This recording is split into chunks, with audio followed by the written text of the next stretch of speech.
Salut tout le monde, c'est Michael Développement et aujourd'hui on se trouve pour une nouvelle vidéo dans laquelle on va créer ça. Ouais, dans cette vidéo on va créer un compteur en HTML, CSS et JavaScript. Cette vidéo est accessible même aux plus débutants, j'essaierai d'expliquer un maximum de choses pour pouvoir élargir vos connaissances sur le sujet.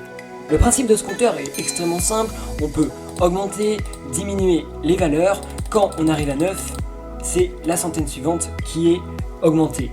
Et le maximum bien sûr de ce compteur est 999. Vous allez voir, c'est pas très compliqué à faire et on va essayer de le faire tous ensemble. Pour des raisons de longueur, cette vidéo sera divisée en deux parties. La deuxième partie sortira mercredi prochain. Allez, c'est parti.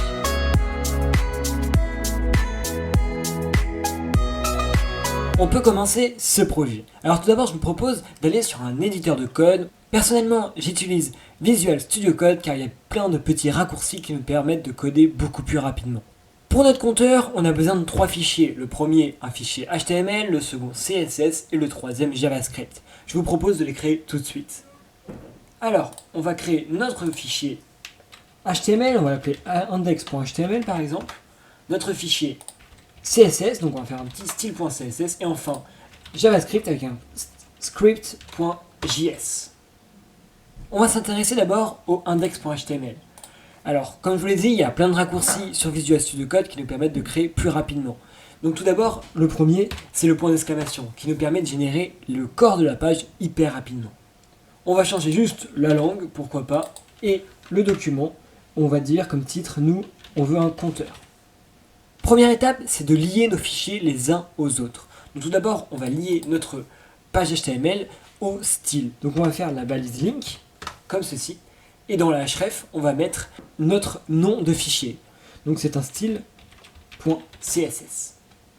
Et on va aussi mettre notre balise script, qui va lier notre fichier HTML au fichier JavaScript. Donc là, on met un petit script.js. Pour vérifier que ça marche bien, on va dans le style et on va mettre un body. Donc on va prendre toute notre page et on va lui mettre un background color. Donc c'est la couleur de fond en, par exemple, la couleur que vous voulez en bleu. Et notre script.js, on va lui mettre un console.log. Donc ça va juste écrire dans la console, salut. Tout cela, on le fait pour vérifier si nos fichiers sont bien liés entre eux et pour pas avoir de mauvaises surprises. J'utilise personnellement une extension GoLive qui me permet d'actualiser automatiquement ma page web quand j'enregistre une modification. Donc j'appuie sur GoLive et du coup vous pouvez voir qu'il y a bien déjà le style qui marche parce que le fond est bien en bleu. Et si on appuie sur F12 ou vous faites un clic droit inspecter, on voit bien qu'il y a marqué salut. Donc nos fichiers seront bien liés entre eux, on peut enfin commencer à coder.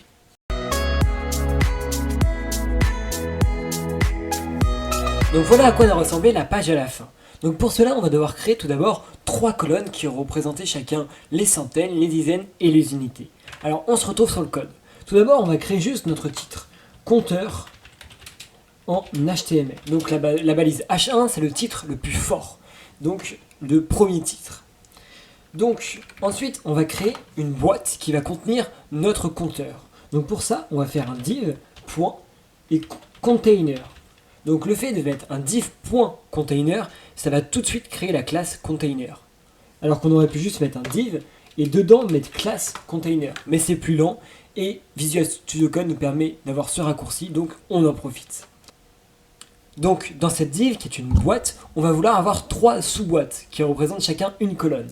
Donc pour ça on va faire un div.column et on va mettre un petit multiplié et 3 et ça va nous créer tout de suite nos trois colonnes. On va aller ensuite dans le style pour mettre tout ça en forme. Donc tout d'abord, on va enlever ce background too moche et je vais mettre un style d'écriture personnellement pour rendre la page plus jolie. Donc là, j'ai importé la police d'écriture et là, avec un fond de family, je vais attribuer à toute ma page cette police d'écriture. Donc tout d'abord, je vais vouloir sélectionner mon container. Donc container comme ceci, collède. Donc si on regarde bien notre fichier, ça va bien prendre le container juste ici. Et celui-ci, on va lui mettre tout d'abord une hauteur de par exemple, pourquoi pas 55 VH. Donc 55% de la hauteur. Puis une largeur de, pourquoi pas, 80, même de 100%, donc toute la largeur de notre page. On va ensuite lui mettre une display flex pour que les éléments qui se trouvent à l'intérieur, on va pouvoir les agencer comme on veut. De base, ils sont ligne par ligne, mais nous on va le mettre colonne par colonne. On va ensuite prendre les colonnes, oui, comme ça, et on va leur mettre un background color, pourquoi pas en red pour vraiment qu'on les voit. Leur width, on va leur mettre une width de 30% de la colonne, comme ça il y aura un petit espace entre chacun.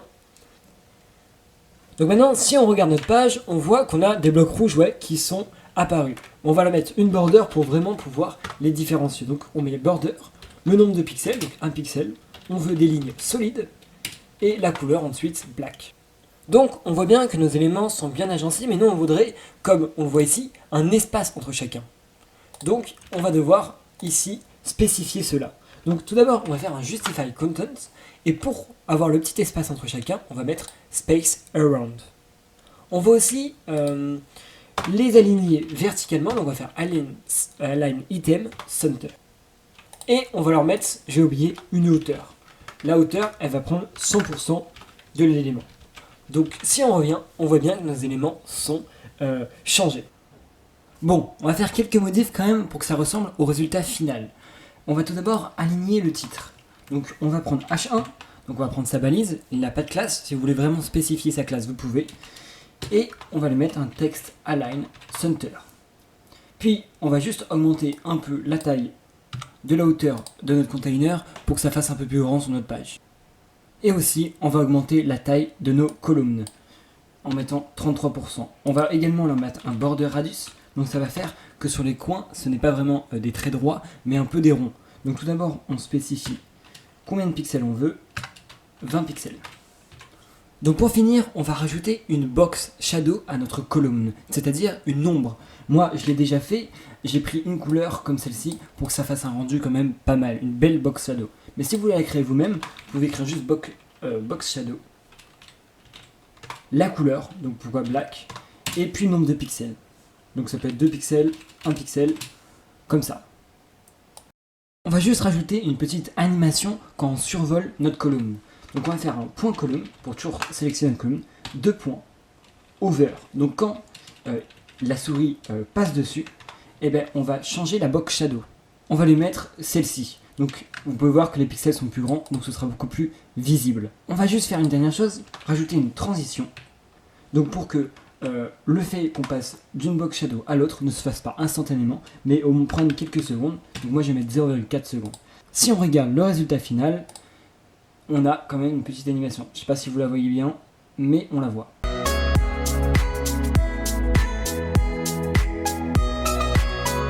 Donc toujours, voici à quoi doit ressembler notre page finale. On a créé nos containers avec 3 colonnes, et maintenant il va falloir décomposer notre colonne. Notre colonne, on la décompose en 4 parties, 4 divs. La première partie qui contient le titre, puis le bouton plus, la partie nombre et le bouton moins. On va essayer de créer ça maintenant. Donc nous revoilà sur notre code. On va le faire sur une colonne et ce sera répétitif sur toutes. Donc tout d'abord, on va créer une première div qu'on va appeler div title, pourquoi pas, qui va contenir notre titre avec une balise H2 avec comme titre centaines, comme sur notre projet juste ici. Puis une autre div, on va l'appeler pourquoi pas bouton plus, et avec dedans on va mettre un bouton. Et on va lui mettre l'accent circonflexe. Vous appuyez 2 fois sur l'accent circonflexe, normalement c'est censé le mettre. Voilà, comme ceci. Si on regarde sur notre maquette, on voit qu'après on a une div number qui doit contenir le nombre. Donc on revient sur le code. Donc on va créer notre div number, donc on va appeler ça div number, voilà, pourquoi pas, l'originalité. Et dedans, ça va contenir un span qui aura comme classe number. Et on va aussi lui mettre un ID pour pouvoir changer sa valeur plus tard.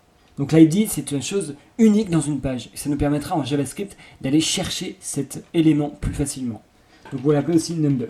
Et enfin, on va reprendre le code précédent avec le bouton moins, avec le bouton plus, mais cette fois-ci, ça va être le bouton moins. Donc on change sa classe, bouton moins.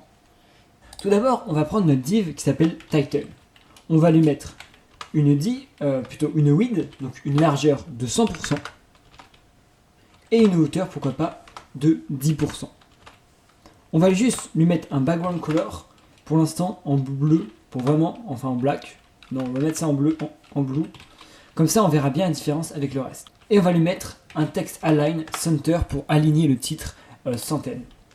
On va ensuite prendre la div bouton plus, comme ça. Et on met une virgule pour aussi prendre bouton moins, parce que c'est à peu près la même chose. Il y aura quelques différences, mais pour l'instant, c'est la même. Et ça nous évite de répéter 2 fois la même chose. Donc la width, on la met toujours à 100%. Et la hauteur, pourquoi pas, on va la mettre à 25%. On va leur mettre un background color en, pourquoi pas, allez, on va mettre un petit agua. On va mettre un text align center. Et pour finir, on va prendre la div number, donc on va faire un point div number. Comme tout le temps, on lui met une width de 100%. Et pour que en tout ça fasse 100%, on va lui mettre une hauteur de 40%. Comme ceci. Si on regarde le résultat, on voit qu'on a quand même des choses qui sont bonnes. On a la centaine qui est bien mise, mais il y a un espace au-dessus assez gênant.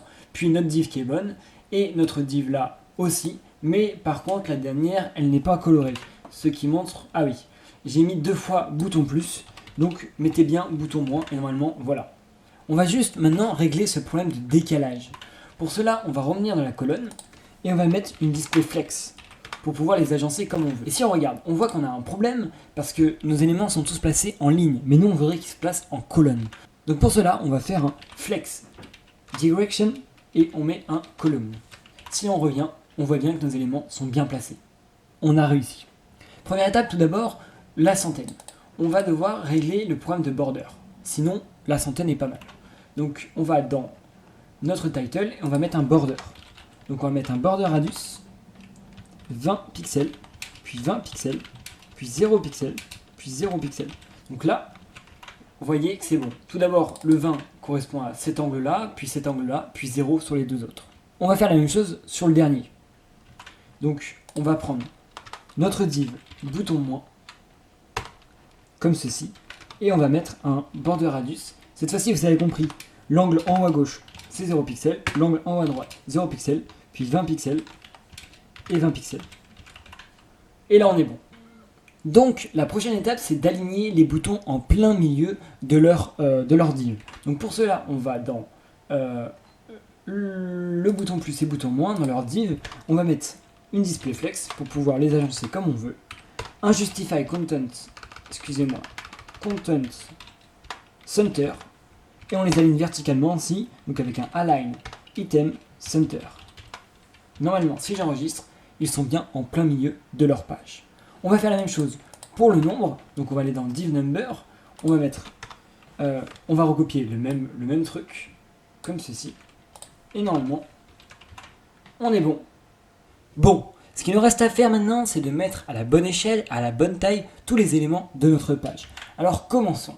Tout d'abord, on va mettre juste le titre centaine en majuscule, ça rendra déjà beaucoup mieux.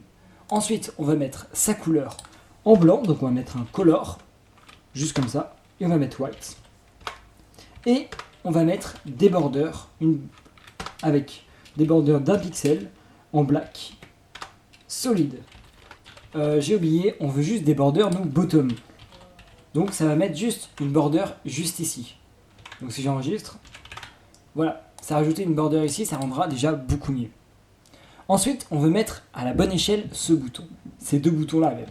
Donc on va prendre les deux boutons, donc on va faire on reprend ça, comme ceci.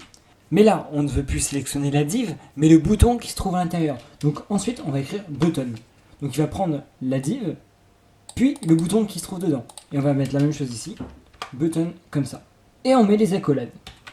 Dedans, on va mettre, comme quoi, on veut une width de 80%. 80% plutôt. Un border radius, comme ça, les coins seront arrondis. Donc on va faire un border radius de 10 pixels. Et on va changer la police, enfin la taille de l'écriture, et on va mettre du 7VH, donc 7% de la hauteur. Si on regarde le résultat, on peut voir que nos boutons sont pas mal du tout. Mais si on revient là, on voit qu'il y a une petite animation en survol et la couleur n'est pas la même. Alors on va essayer de mettre ça en place. Donc la couleur, tout d'abord, on va lui mettre une petite background color. On va mettre un espèce de gris, donc on va prendre là, et sur Visual Studio Code, vous pouvez direct sélectionner la couleur comme ça. Donc on va prendre un petit gris comme ceci. Voilà. Et on va leur mettre maintenant quand ils sont, quand on passe la souris dessus. Donc après, on va mettre un hover, comme ça. Et un hover ici aussi.